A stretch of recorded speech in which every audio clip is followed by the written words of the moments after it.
Isso aí, espera aí.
Many have heard that the Earth is flat.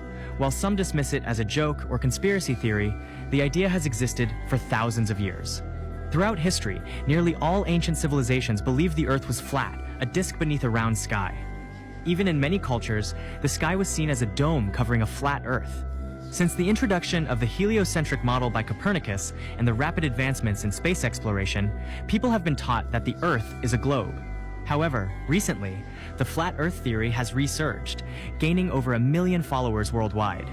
There is even a Flat Earth Society in the United States, with members from all walks of life, including celebrities. Official sources publish numerous photos of Earth from space, portraying a round planet. Yet, many remain skeptical. Flat Earth supporters argue that no matter how high one observes the horizon, it always appears flat. Even at altitudes exceeding 32,000 meters, the horizon remains flat. Considering Mount Everest stands at only 8,848 meters, this flatness is notable. According to believers, the curvature shown in NASA's photos and other agencies' releases might be digitally enhanced or misunderstood. Some suggest that governments could be hiding aspects of our world that don't align with the official narrative, pointing to certain map projections that resemble flat Earth models. The flat Earth model envisions the Earth as a flat disk with the North Pole at the center and the South Pole as a massive ice wall surrounding the edges, holding oceans in place. Interestingly, the Antarctic Treaty, signed in 1959, limits access to Antarctica, allowing only supervised research. Some question whether this treaty is simply about environmental protection or something more. The lack of commercial flight routes over Antarctica also sparks curiosity. Some flat Earth theorists wonder what lies beyond the icy perimeter and why it's so inaccessible. Flat Earth theory also offers unique explanations for celestial phenomena. The sun and moon are believed to revolve above the flat Earth, illuminating portions of the disk during day and night. According to this model, the sun and moon are roughly the same distance from Earth, about 4,800 kilometers. Gravity, in this theory, is often reinterpreted. Instead of an invisible force, Flat Earth proponents suggest that the Earth might be accelerating upward at a constant rate, creating the sensation of gravity, though this idea is not supported by mainstream science. Many Flat Earth believers express doubt toward photos of Earth from space, preferring personal observation over second-hand images. Some go as far as to suggest that the round Earth narrative serves to maintain a specific worldview and prevent independent thinking. The deeper one explores Flat Earth theory, the more mysterious and provocative it can become. If proven true, it would challenge much of what we accept about our world. Still, mainstream science continues to support the globe model. and flat Earth beliefs remain a controversial topic outside of academic consensus. Why does every ancient civilization describe the Earth as flat? Why do modern maps distort continents? The Flativerse app brings ancient knowledge and modern tech together. Explore a 3D flat Earth with interactive tools, time zones, maps, and more. Link in bio. I'm from outer space, I got Milky Way for blood, evolution in my veins. I'm gone, I've been far away, I'm illuminated now, I make a move, start a waves. I've been breathing around fire for a long time. I had a vision from the place they want to go inside.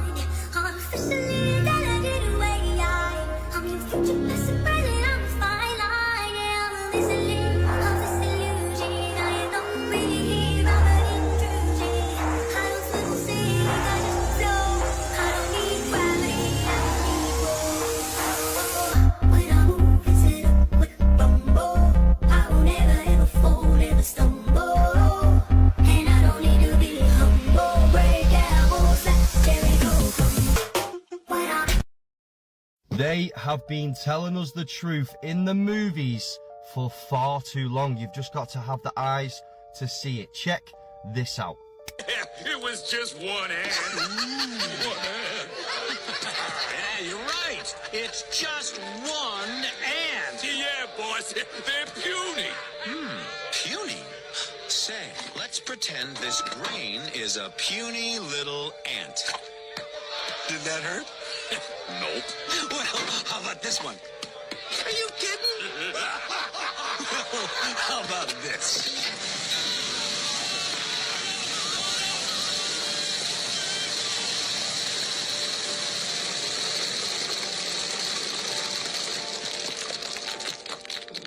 You let one ant stand up to us, then they all might stand up.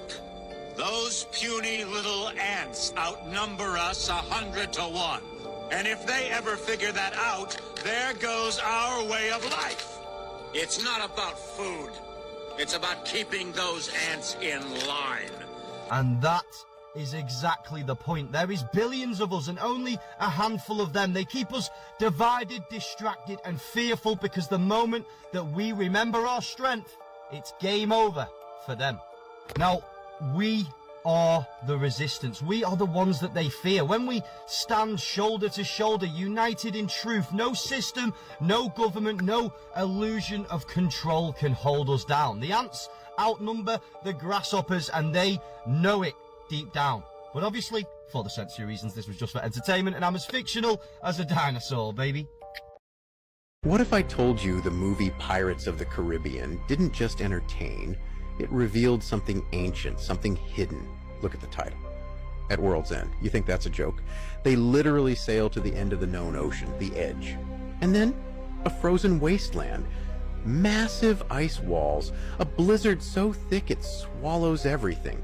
Tell me, does that sound like fantasy to you? Or maybe, just maybe, it's a symbolic reflection of the truth we're not supposed to see? They reach this untouched place beyond maps, beyond reason, a place many believe surrounds our known world, an ice barrier. And it doesn't stop there. Ice Age? Same thing. A group trapped inside a valley surrounded by a gigantic wall of ice. They think that's all there is. Sound familiar? It's not storytelling. It's sneaky disclosure. Truth wrapped in fiction. Why? So when people like me talk about it, we sound insane. Clever, huh? But once you see it, truly see it, you realize it's everywhere. And the sad part, most people would rather stay blind.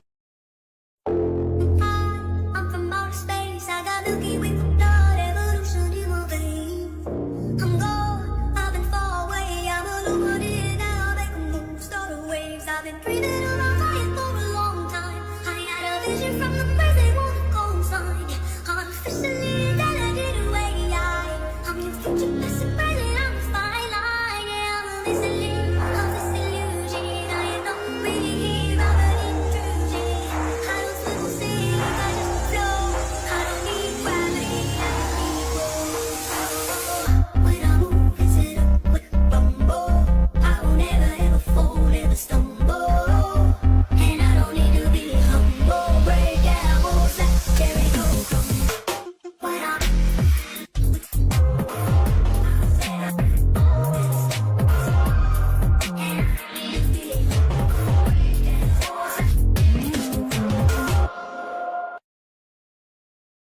Gente, ó, o sol, ó. Meu dedo. O sol tá aqui. Se aqui tá cinza e aqui tá branco, quer dizer que o sol tá aqui no meio. Tô errado? Tô correto? Onde tá bom no meu dedo? Aqui tô dando um zoom aqui, gente. Tá muito longe. Então, o que acontece? Se o sol tá aqui, aqui tá marrom e a nuvem lá branca, o sol tá no meio da nuvem. Se ele tivesse pro lado de lá longe, a nuvem tá cinza. Então, o sol tá no meio da nuvem. Tô dando um zoom pra vocês verem aqui, gente, ó. Ontem foi o mesmo que aconteceu com a lua. Então, o que acontece? Vocês veem que não é montagem, ó. Tô filmando aqui, vou dar um zoom.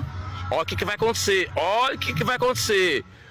O sol não passa, não clareia a nuvem, mas clareia de cima. E tá no meio da nuvem. Vou pôr o dedo pra vocês verem, ó. Se o sol tá aqui e essa parte tá escura, aqui não tá escuro também atrás, gente? Porque tá lá a milhas de quilômetros, não sei quantos milhões de quilômetros, nem como diz a NASA. Então, se aqui tá claro e aqui escuro, o sol tá no meio, vocês estão entendendo? Onde o sol tá aqui? Entendeu? Como ele tá clareando a nuvem aqui no meio, gente. Você tá lá a milhas de quilômetros. Então vocês podem ver. Gente, sol no meio das nuvens. Entendeu? Esse é apenas mais um das dezenas de vídeos que vemos nitidamente o sol entre as nuvens. Nesse caso ele estava subindo, ou seja, era no amanhecer. E estava vindo de debaixo da borda da Terra, ou seja, da Antártida. Se você não enxerga nas imagens um sol muito pequeno, local e entre as nuvens, parabéns. Você foi doutrinado com sucesso. E é você mesmo que o sistema conta para defender e propagar suas mentiras diabólicas. Você é um recrutado do establishment. Agora, você que assim como eu foi doutrinado desde cedo pela pseudociência a crer em um grande engodo cosmológico, mas percebeu com seus próprios sentidos que essa conta não bate, eu vou deixar outros pontos de reflexão para nós. As altitudes das nuvens variam entre 3 a 12 km de altitude. Então a pergunta que fica: se o Sol está entre as nuvens, ou seja, bem baixo, e isso ocorre ou em sua subida, no amanhecer, ou em sua descida, no entardecer, qual Sol estaria a pino em outros países pelo mundo? A resposta óbvia é que existem outros sóis aqui na Terra. Para ser mais específico, aqui no nosso reino existem, de acordo com câmeras ao vivo e sites específicos das incidências dos raios solares, como suncalc.org, 3 sóis. Dividindo a Terra em 3 terços, em cada terço existe um Sol e 2 luas, totalizando 3 sóis e 6 luas. Todos os astros da nossa dimensão são holográficos, etéreos, ou seja, celestiais, que se projetam do quarto céu para cá. Leia o meu comentário. Se você não acredita, tudo bem. Já saí faz tempo dessa prisão. Um abraço e Deus abençoe a todos. This man vanished and never found again after he proves Earth's shape is not what we have been taught. Watch this. Take this ball here, pour a whole bunch of water on it, and watch none of the water fall off the bottom. It all sticks onto it. And while that's happening, and the water stays stuck. Not only that, you're at 1,000 miles an hour spinning this way, which also at 67,000 miles an hour, 67,000 miles an hour, while spinning 1,000, you're circling around the sun. And while that's happening, you're also chasing the sun through the Milky Way at 514,000 miles an hour. And every single night, the stars are exactly the same.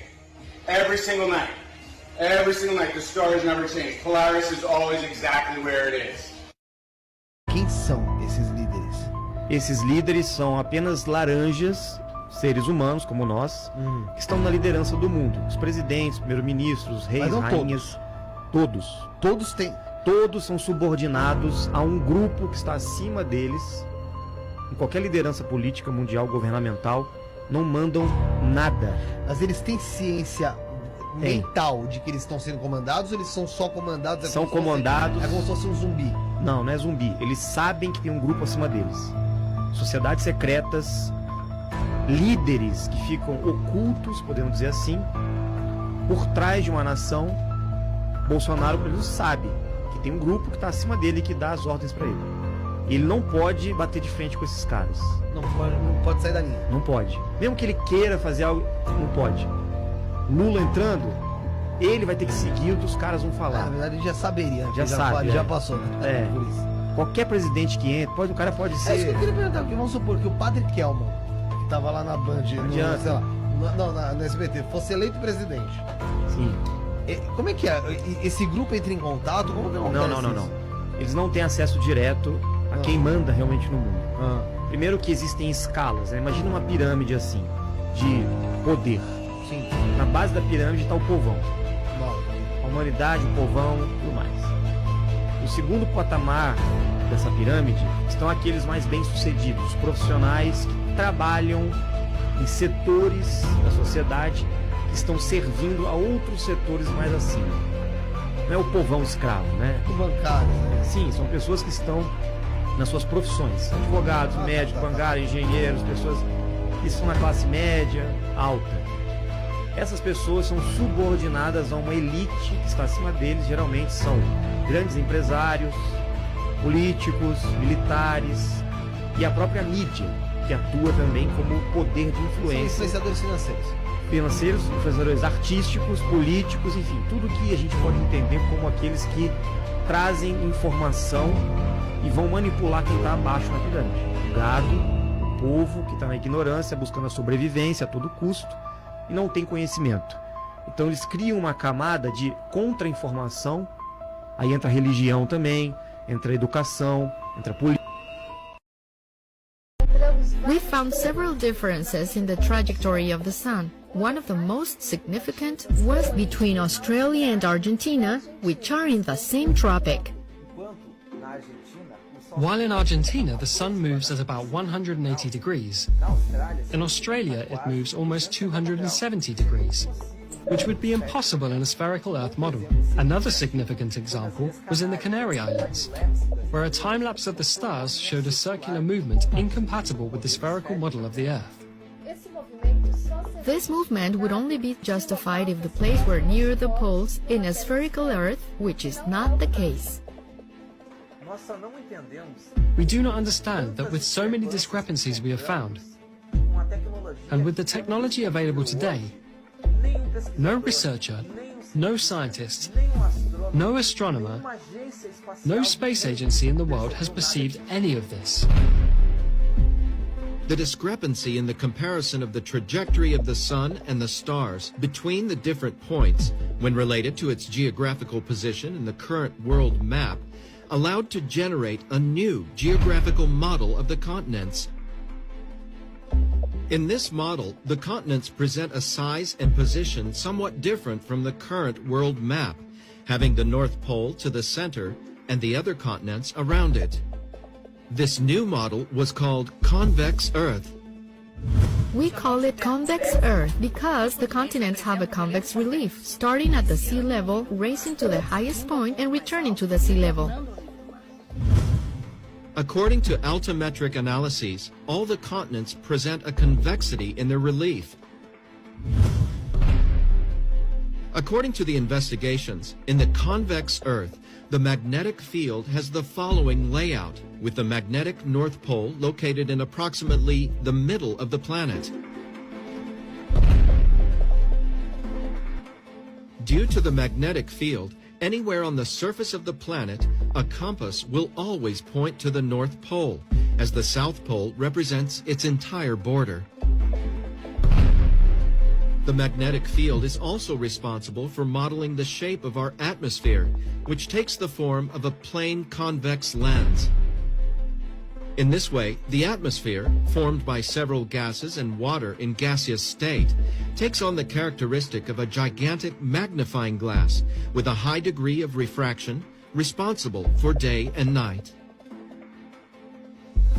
The following experiment simulates the behavior of day and night. We use a flat convex lens, a model of the continents, and an external light source simulating the sun.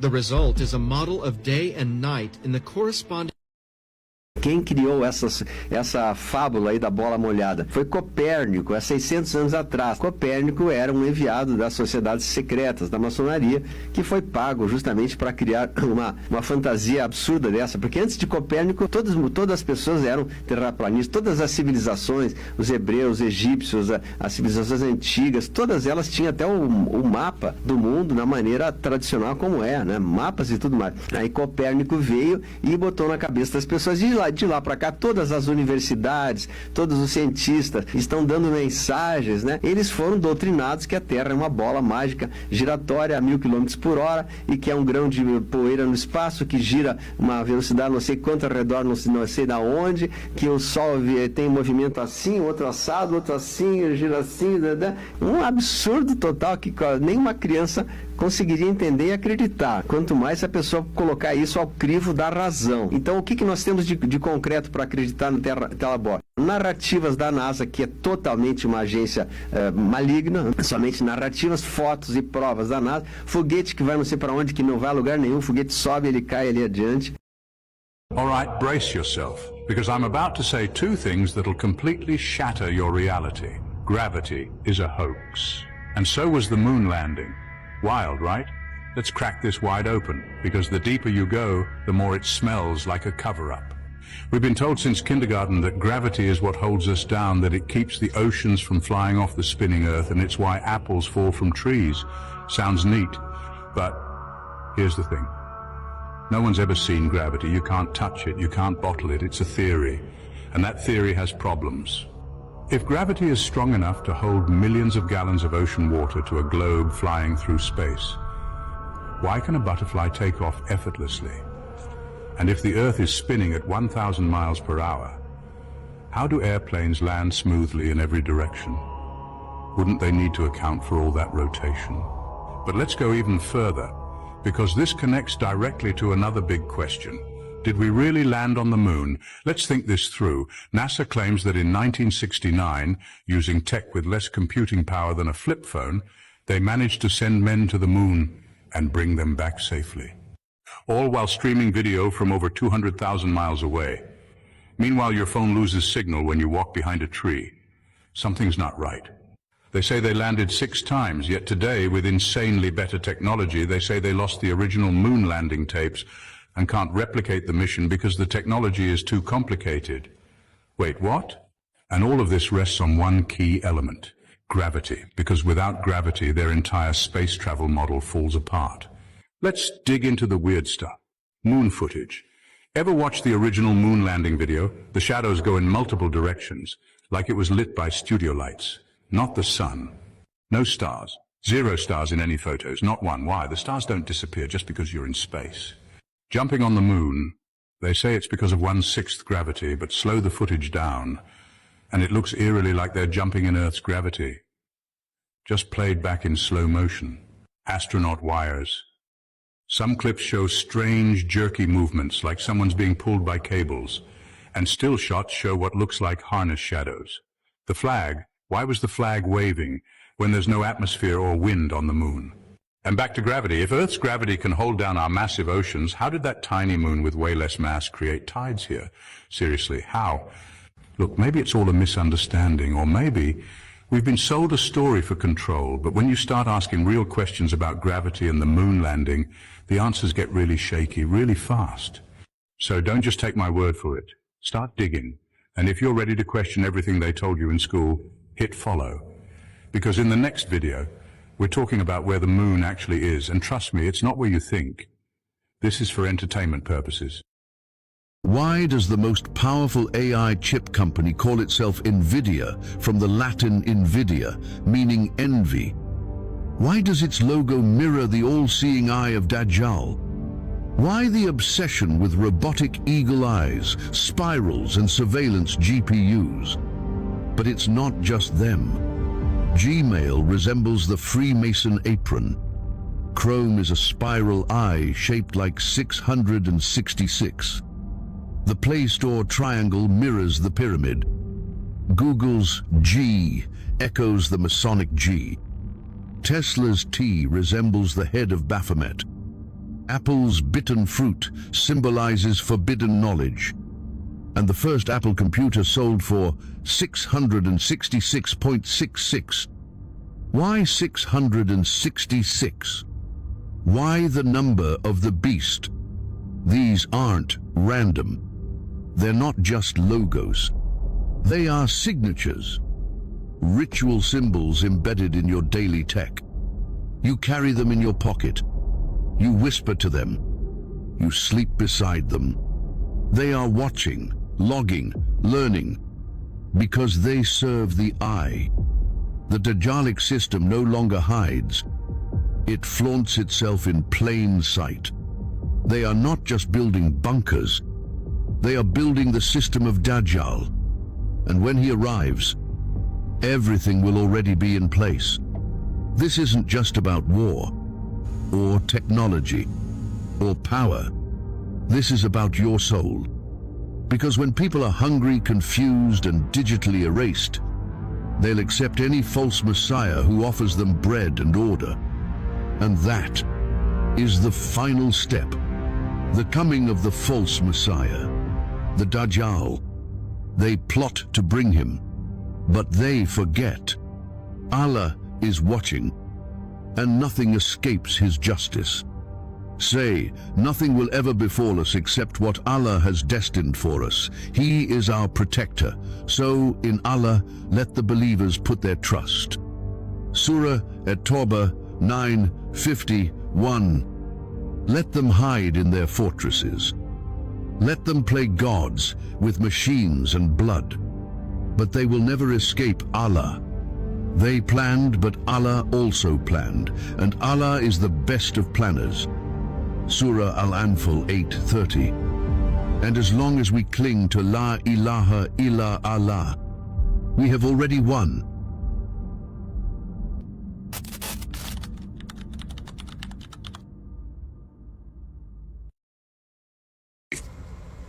Okay, you guys remember how I showed you the maps that Listen were up. here on Earth before 1958, before the governments took them out? Now I'm going to show you the Encyclopedia Britannicas in the public libraries before 1958. Here is Volume 2 out of the Alphabet A. And we're going to flip to the Antarctica. From 1958, before the Antarctic Treaty, says the flights proved inland areas to be featureless in character with a dome 13,000 feet high at about latitude 80 degrees south. That's in your encyclopedia. Before 1959. When they returned to New Zealand, Who's lying? these flights proved the inland areas to be featureless in character with a dome 13,000 feet high at about latitude 80 degrees south, longitude 90 degrees east. Now, if this doesn't make sense to you, let me show you with an image of what a flat earth map would look like. Now, this is what a latitude 80 degrees south would look like. Why would it be in the encyclopedia if it wasn't real? It comes down closer to you over the wall, which would be about 13,000 feet. But what you got to ask yourself is, why do all the maps before 1958 show a flat earth with the ice wall around it and a firmament, a dome? And why does the encyclopedia tell you that there's a dome there and it gives you the exact height at the certain latitude and longitude? Let's go. Well, the reason is because in 1958, that's when all governments and all nations of the world signed the UN treaty to ban all civilians from going to the Antarctica. And NASA came in and erased everything, just like they're erasing everything today. So again, ask yourself, if all this existed before 1958, why doesn't it exist now? How come it all of a sudden was erased and just disappeared out of your history books, out of your encyclopedias, out of your libraries? Wake up, people. Wake up. up. We love y'all. Bring y'all truth, honesty, and clarity. Out.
E se o Jardim do Éden nunca tivesse ficado no Oriente? Em Gênesis, 4 rios cercam o Éden, mas um mapa jesuíta de 1560 marca a Amazônia como terra da promessa. Por que a igreja nunca falou disso? O missionário espanhol que desenhou esse mapa morreu misteriosamente antes de voltar à Europa. E se o Pison, o Gion, o Tigre e o Eufrates fossem ecos antigos dos rios amazônicos, rios que escondem ouro, pedras preciosas e algo que a Bíblia chama de árvore da vida, a geografia bate. Os relatos batem. Só a nossa memória foi arrancada. Se o Éden foi aqui, então a primeira terra tocada pelo Criador ainda pulsa debaixo das nossas florestas.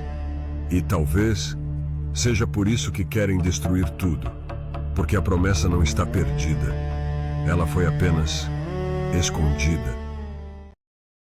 If you take a close look at what's actually going on, SpaceX released a rocket which is trying to get to the space, but apparently it ended up exposing the firmament to all the people around the world, because the rocket ends up hitting the firmament which is present above the Earth, and it tries to penetrate through the firmament, and then it breaks, and you can basically see the water just splashing around, and that's basically what the firmament is made of. There's like massive water on the other side of the firmament, and as you can see, the rocket keeps going up and up ahead, and there's only a certain limit that the rocket can obviously reach, but then, you know, they keep lying to us about them reaching space or whatsoever. But I think it's all bullshit, because at the end of the day, the real truth is all present in here, right here, and that's one of the reasons. Now, as you can keep seeing the rocket, it's gonna reach like the level of the firmament, and it's going to just penetrate through it. And look at that.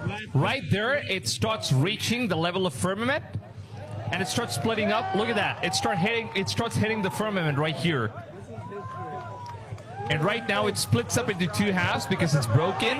And this part, look at this part. It tries to penetrate through the firmament right here. It's trying to penetrate through it, but it just can't do it. It can't do it. Look at this stuff. It's still going. It's still trying to penetrate it. And boom, there we go. There we go. And then it blows up, and you can actually see the water basically scattering all around. And that happened. This literally happened with SpaceX. The biggest scam of the world is convincing everyone to work for 60 years straight, sacrificing their youth, dreams, time with loved ones, and personal freedom, all while being told that one day, after decades of labor, they'll finally get to enjoy life. The reality? By the time they retire, they're in their 70s. Their bodies are tired, health problems have begun, and the energy they once had is long gone. What's left is only a short window to live freely. But it's not true freedom anymore. You're shackled by age, medication, and regret. All those moments with family, friends, and passive gone, traded for a paycheck, and when you finally have time, you're too old to enjoy it. That's the real cost of a lifetime of work. Remember that time is the most valuable currency, and trading it all for work without living fully is the real loss. If you're not following us, you are probably never going to see us again. But if you are, congratulations, you are growing every day. Debt is the system's favorite trap. They convince you student loans, car loans, credit cards, a mortgage, all just part of life. Translation, they want you chained to payments until you're too scared to quit your job. If you're drowning in debt, you're easy to control. You'll put up with anything just to keep up that paycheck. And it doesn't stop at debt. The government takes its cut at every turn. Tax when you earn, tax when you spend, tax on your home, tax even when you die. It's a game where you pay at every step. This is how they keep you stuck, scrambling to break even. But here's the secret the rich understand. Debt can be used to make you money, and taxes have loopholes if you learn to play the game. They never taught you that. It's time to wise up. Stop borrowing for things that keep you poor. Start investing in what sets you free. Build assets, a digital business, an online product. that work for you so you're not working for them. So you're saying none of us are actually from Earth? Not the Earth you think you know. The 7 continents we live on aren't our birthplace. They're a containment zone, a prison sealed off by the ice wall. A prison for who? For us. We're descendants of people who once lived beyond the wall, civilizations so advanced and defiant they couldn't be controlled. So long ago, someone made a decision: isolate them, populate these continents with carefully selected descendants, erase their memories, erase their origins. You're saying we are not natives here? Exactly. We were placed here. Richard Constantine orchestrated what's called the Great Placement. He found these untouched lands inside the ice wall and realized they could serve as the perfect cage. But how do you populate entire continents? Embryos. He harvested them from the ancestral lands, raised the first generation just enough to survive, then released them, let them believe they were inventing fire, tools, agriculture, when it was all designed. So all of human history is staged? Absolutely, and for my safety, it is just for entertainment purposes. They lied to you since day one. The education system taught you to comply, sit down, shut up, never colour outside the lines. School was never about making you rich or independent. It was about preparing you to be nice, obedient, employee for the rest of your life. They didn't teach you how money really works or how to start a business. They never mentioned you could build digital products or create an income online. Why would they? A financially educated, free-thinking individual is a threat to the system. They want workers, not competitors. So here's the wake-up call. Your real education starts now. It's on you to learn what truly matters, from money management to digital skills. The internet broke the monopoly on knowledge, so use it. Take back control, rewrite the script, and decide your own future instead of following theirs.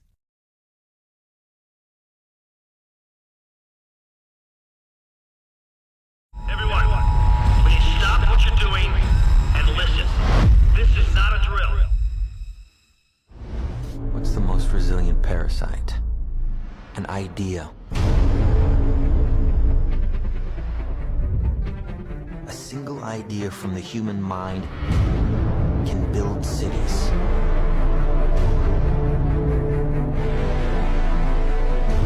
An idea can transform the world and rewrite all the rules. Which is why I have to steal it. He's hiding something and we need to find out what that is. We gotta break out of here. Give him the kick!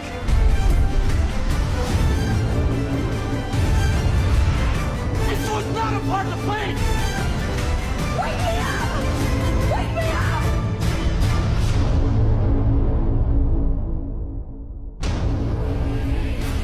I know we have still not shattered that highest and hardest glass ceiling, but someday someone will, and hopefully sooner than we might think.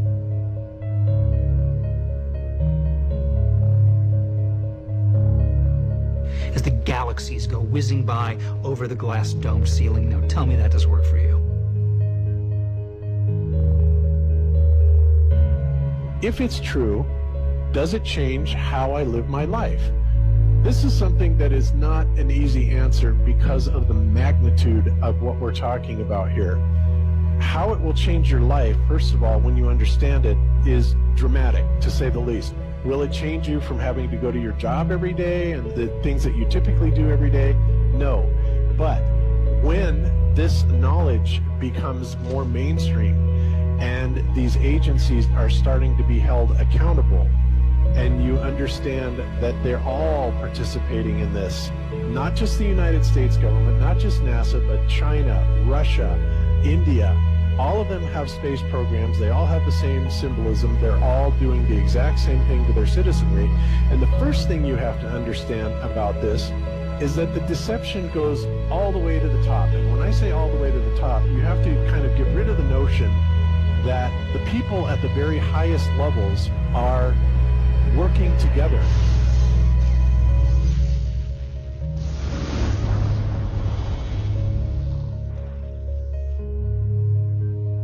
Why would they do this? Why are they trying to hide the fact that we are on an infinite plane or on a flat earth rather than a ball? Well, if you isolate people into the idea that they're on a blue marble that's in the middle of a universe that is really insignificant and there's thousands or millions and billions of other worlds and possibly other civilizations, that makes most people think that we are insignificant and that we did actually come about as some sort of an accident.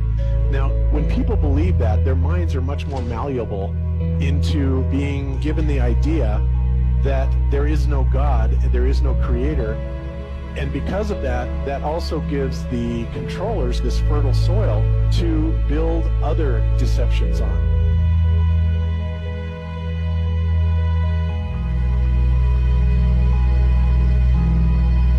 Why do you think that Truman has never come close to discovering the true nature of his world until now? We accept the reality of the world with which we're presented.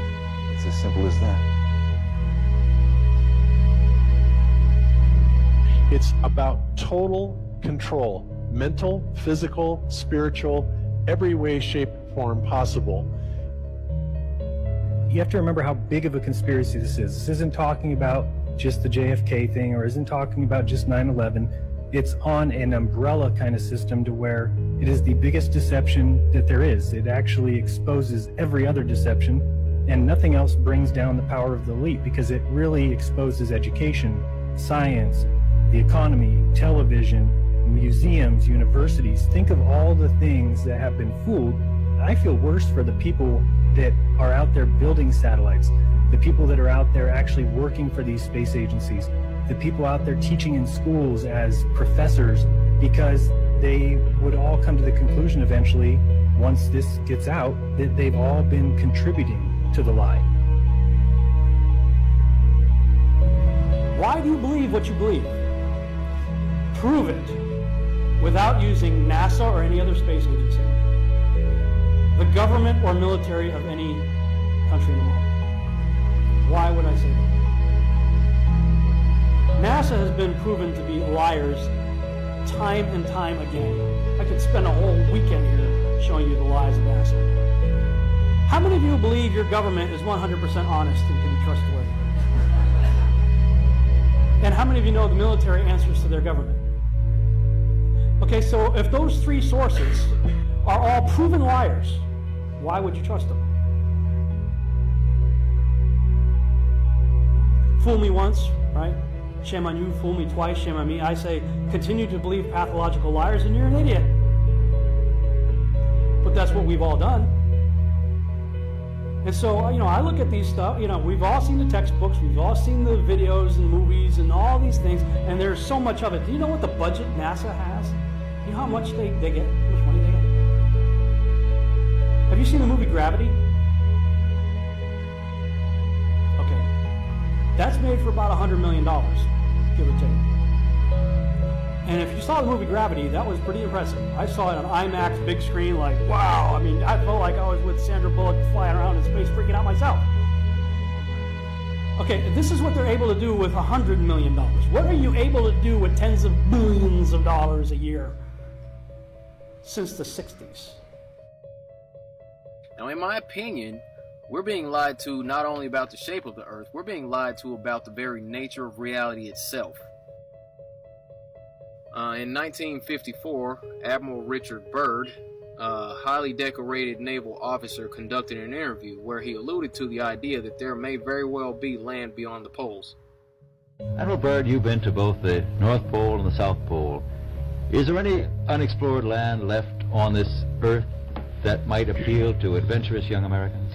Yes, there is. But strangely enough, there's left in the world today an area as big as the United States that's never been seen by a human being. And that's beyond the pole on the other side of the South Pole from Middle America. And I think it's quite astonishing that there should be an area as big as that unexplored. It's a tremendous So there's a lot of adventure left down at the bottom of the world. Admiral, do you hope to see that? We don't know. That's the big problem. We don't know where we are, okay? That's what we're all trying to figure out here.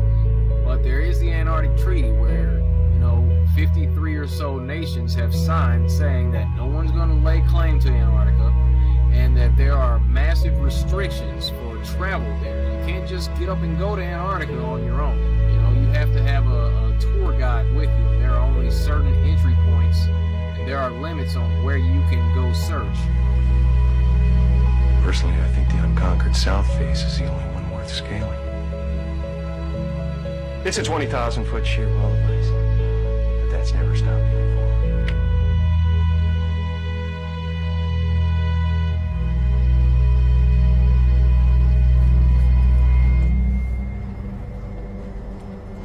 Welcome.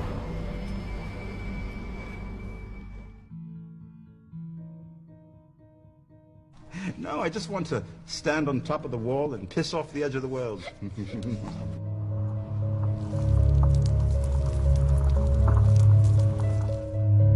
What difference does it make? What difference does it make? Yeah, that's their favorite line. Got a lot of people, what difference does it make? You can't figure out what difference it makes? If you can't figure out what difference it makes that the people running your world are lying to you over and over your whole life, if you can't figure out that someone lying to you is trying to control you, suppressing of information, of knowledge, is control. Deception of information and knowledge is a form of control. So what difference does it make?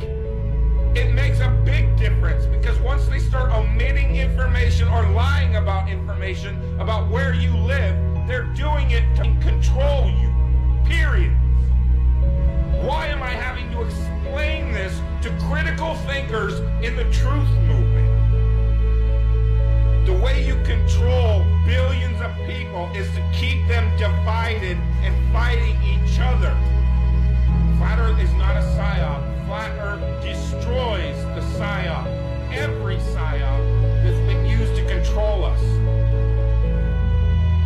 for as long as they've known about it. So this system has been in power and control for hundreds of years, ever since they convinced the rest of the world that they didn't know where they live, and created this fantastical scenario to make people feel insignificant and to follow those that appear to know better. Why is the flat earth so important? Because it shows the deception. And if everybody would just come together and demand answers, they would be in checkmate. They would not know what to do. Train up a child in the way that he should go, and when he is old, he will not depart from it. I believe that's why we have so many who are indoctrinated to still believe and fight so hard for the heliocentric model. The reason being is because we've been taught the globe model since before we had the ability to think for ourselves. Think about that. Before you could think for yourself, before you could form rational thought, you've been taught that you live on a spinning ball, although your five senses tell you something totally different. Our senses tell us that the earth is flat and stationary, that the sun and moon and the stars rotate above us just as we see, that they make their annual cycles in such a way that we can calculate days, months, and years of the passage of time, just like in Scripture. The earth in itself works like a well-designed timepiece, and we all know that any timepiece that we can think of has a designer. What if the lie is to hide the existence of that designer? What if they're lying to us about this because they're hiding God?